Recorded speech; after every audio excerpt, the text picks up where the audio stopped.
some people who may not understand, they ask me, or they say they're worried, they're scared if it was to be dismantled or cut up a little bit, will they lose funding for their their special needs child or this education program at a Michigan school or an Indiana school? People are really concerned and worried because some of the headlines you see on CNN or on the the AP are like, it's just going to slash funding and hurt children and parents. What do you say to those people? Well, how do you respond? Yeah, that's a great question. As a parent of a special needs child myself, that's something that would concern me.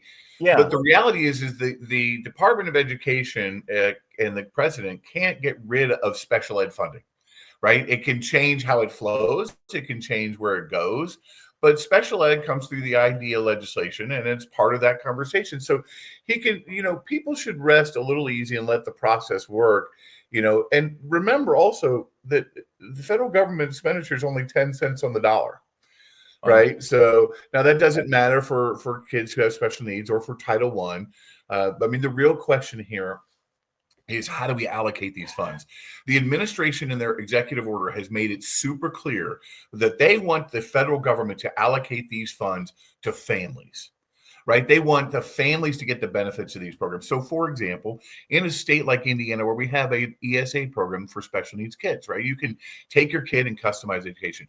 Why should the federal money not be able to go directly onto that ESA account? Why should it go through a public school district that has been failing to educate that child for years?